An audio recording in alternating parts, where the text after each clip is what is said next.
Rori, welcome back. Nice to have me. Yay. Well, and for anybody who didn't hear our first episode, I will make sure that's linked in the show notes. Definitely check it out because we got to go deep on how to tune into the subconscious. And Rory gave some really awesome practical things you can do daily that help you learn to listen to that small voice inside of you and get wisdom for your all areas of your life. And Rory, in this one, I'm really excited to go deep on the topic of intimacy and connection and even delve into how that extends beyond maybe the umbrella we sometimes think of it only related to romantic relationships, but how this, of course, ripples through all areas of our life. And I know you have extensive work and protocols and programs for all the work you do within this realm, and that it's a huge topic that we could speak on for days, much less, just a podcast episode. But I also know from knowing you that it comes from a very personal place of passion and love and empathy because of your own experiences. So, if you're willing, can you share your own story of how you got into this work and your own kind of transformative journey that happened? Sure. Just a little girl that had trauma at 6 years old, that was vibrant in dancing school, and the world was on her side, and trauma of disconnect had occurred at a very young age. And what happened was I just disconnected, I think, because of the trauma from the situation. And what happened was I kept feeling like I can go to big crowds and be with all of my high school friends or nursery school friends. Like I was friends with everyone, but I can only be in a place where I can be where I'm in a room, but everyone's all there and the attention's not one-on-one. That was too intimate for me. It felt really seen, and it felt like I didn't know how to communicate and to feel that relationship was actually going to go in a place where you can listen to someone, right? You can actually be quiet and like actually have empathy, have compassion, and share the 13 pathways have been a long journey for me, with me being vulnerable to the world, to telling people I'm suffering from connection and I'm suffering from the intimate part of disconnect within my body from the trauma. And I don't know what it's going to take, but it wasn't the doctors, it wasn't the medicine, it wasn't the programs inside the broken system. It was me just speaking to this gentleman who is an anchor in New York, who is very famous. And he heard through the grapevine, because I spoke up saying I'm really feeling disconnected and I really, would love to, talk to the community. See what I mean? Like it wasn't like talk to a doctor.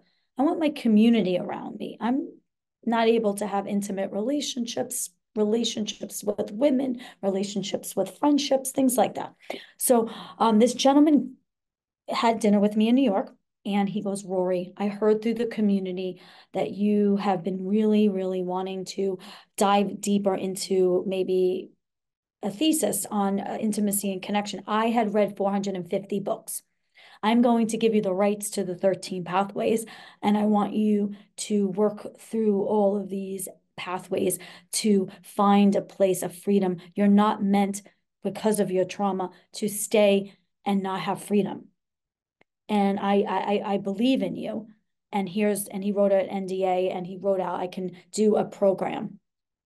He didn't give me all the insight about it. Then what I did is I took the 13 names, and the first one is on the road of intimacy. That's the first one. They don't go in order. The next one would be like attention, loneliness, vulnerability, connection, third party of intimacy, which is not you in the relationship. It's you in the triangle, that you're in a relationship with your daughter's in a relationship with you. And then the third party of intimacy is like you both are in a relationship.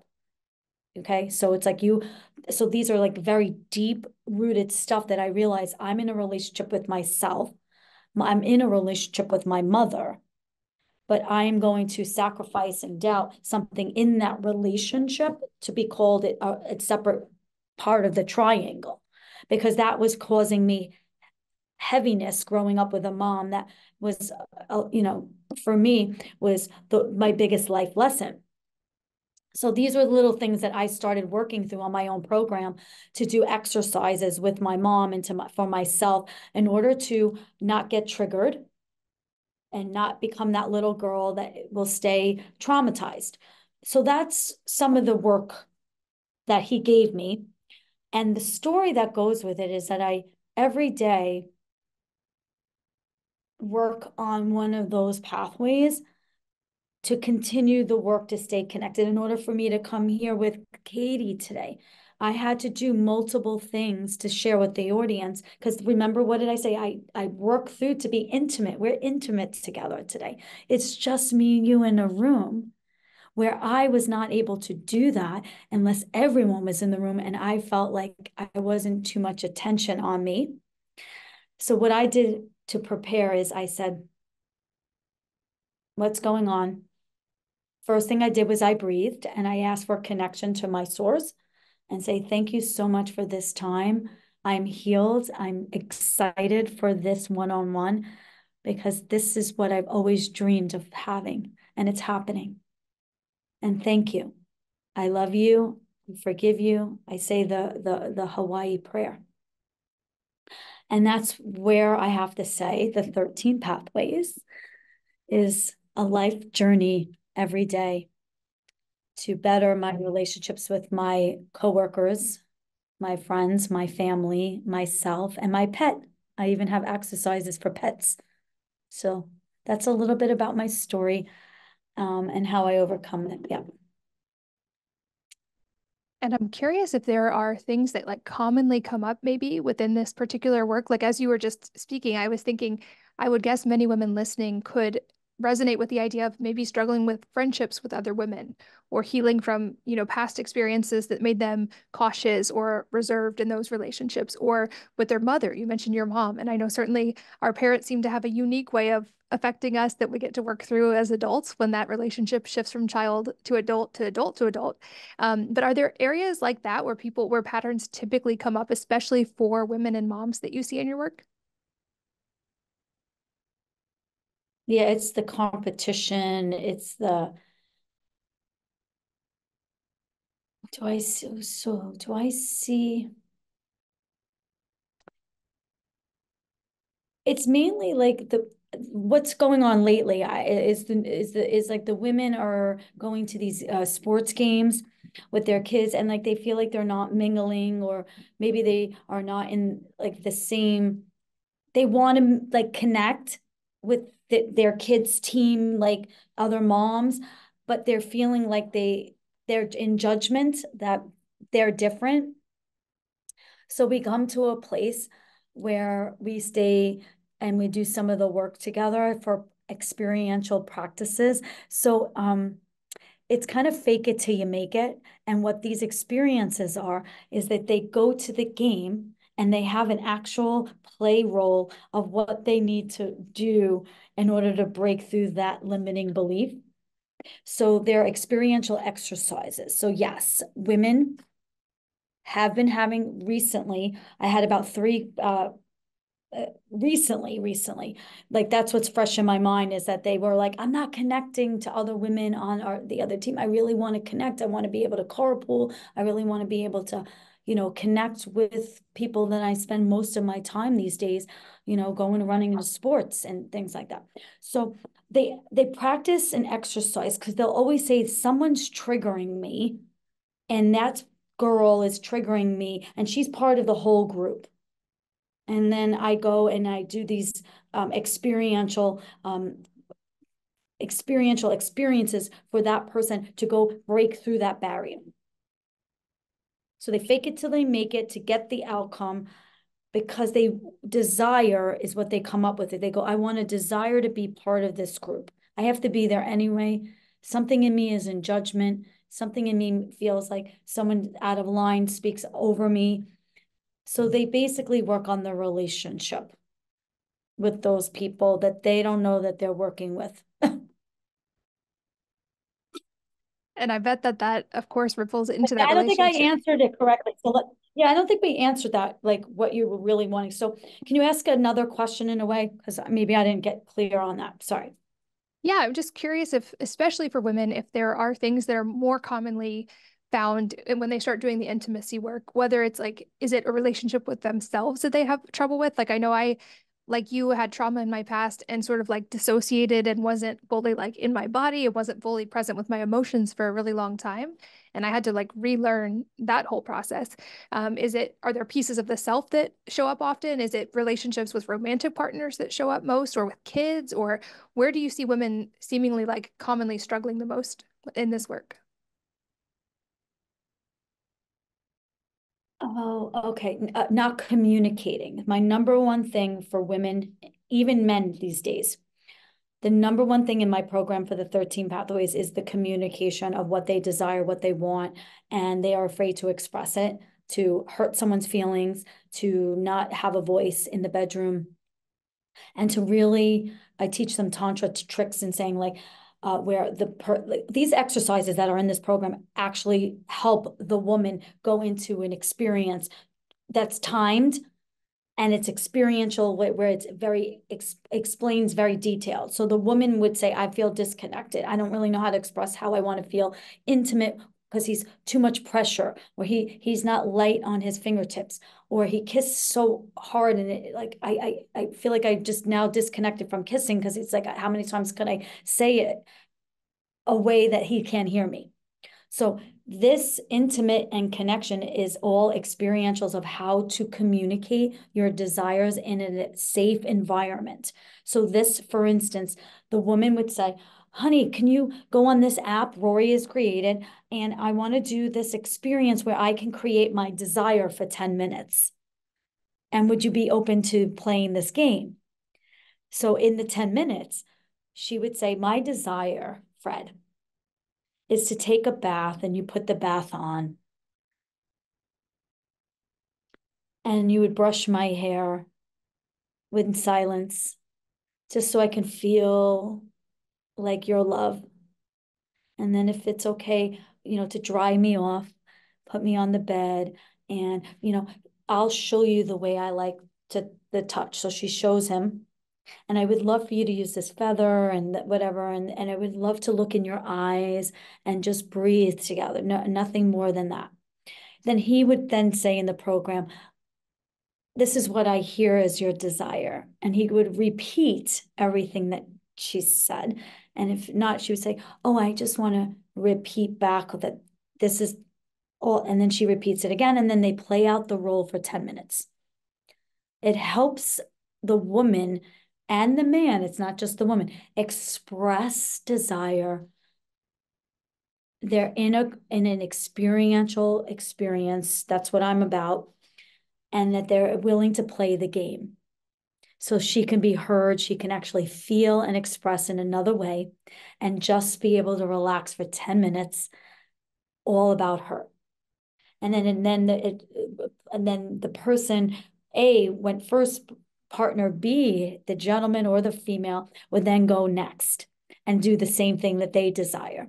Now they can both negotiate in the program and say, no, I'd really rather do this, if that is okay. And it's just a way of expressing and speaking. So that is called the desire of intimacy and spiritual love in the program, because one person might not have the same experience as the other. Hard to explain these on a talk show, but okay. You have to actually experience it. Okay. I Well, hope I and explained that one. you did, and I think that brought up such an important point that I'm not a therapist. I don't work with people directly, but I've noticed this in friends or in women. I think we're actually like beginning to learn to talk about it in our friend groups, at least, that it sometimes is a struggle to communicate or to feel brave enough to use your voice or to actually ask for what you want. And often for women, especially, maybe I'm sure for men too, but there's a lot to unpattern there, especially for those of us like you and I who had trauma at different points in childhood and didn't have needs met. It's like we didn't learn that early. And so we have to then learn that as a skill as we're older. And I love that I feel like that could be applied in many areas of life, would be stating a desire and then them repeating it back. Because seems like so often it's not disagreement so much as miscommunications that lead to the fights or the struggles or the tension in relationships. And I feel like that's a practical tool that everyone could use. I'm thinking even with my kids, when they say something, I could learn to repeat back to them, like, what I'm hearing you say is, and then asking them, is that right? So Mhm. that they get to learn how to use their voice. And so that makes me curious for the moms listening and the parents listening, are there other tools like that or any other suggestions you have on the communication side that we can help model for our kids or do with our kids from a young age so that they maybe have a shorter path and learn how to use their voices easier at an earlier age than I know for me being an adult? Yeah, so you would go to one of the experiences that they're dealing with right now. You would click on, let's say, vulnerability, right? Or loneliness. Maybe they're in their room playing their arcade, right? So you would say, okay, honey, let's just click on this little game together on this activity, because they're all activities on the programs. And you would say loneliness. Okay.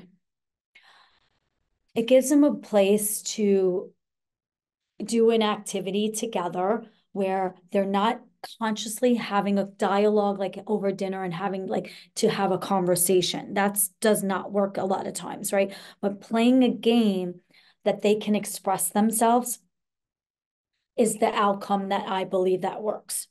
So if loneliness is one of the things that they're dealing with, then loneliness would be the thing to have an activity to do with your child. And then you both are playing the game, you both, have that experience. If it's about surrendering, for instance, I have this kid that, they're not, the surrender is like, can we play this game of surrender? And you're not saying like that person is not surrendering, right, to what they want, right? And you as a parent is saying, well, I'm the parent. Yeah, I make the decision. So surrendering could be a really good game and activity to play.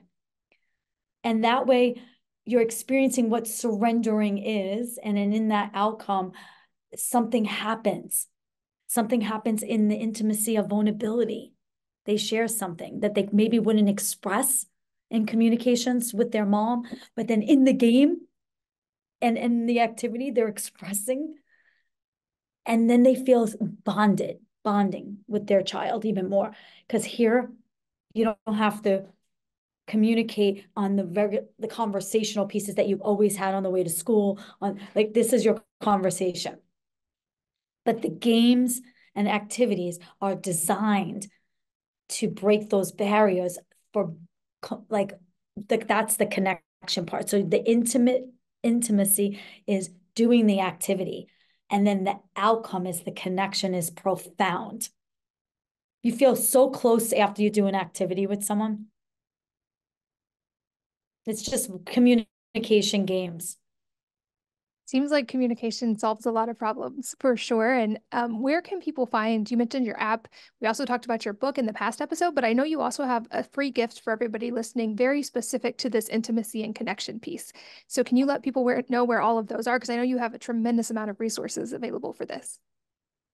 Yeah, so they can just do RoriMontali.com, RoriMontali.com. And then on the button, it says receive a gift right on the right-hand side. If you want to put that link in there, I think I sent that over to you. They just can click on that one link and go directly to the desire of intimacy.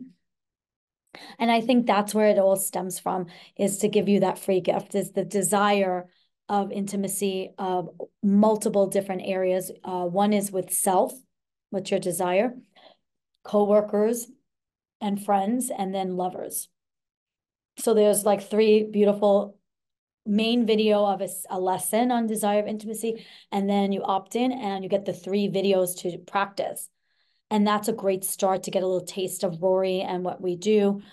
But the main thing is, if you don't know where you are, if you're single or struggling, is on the road of intimacy. And then I can give a 15-minute discovery with someone to see if they're, where they're at on the map and what they're working on and where they want to break through. So I just want to give hope to women that they can feel sensation again. They can feel being a woman and not feeling broken, and they can have sensation in their bodies and feel good, because it happened for me and I had no sensation and such disconnect.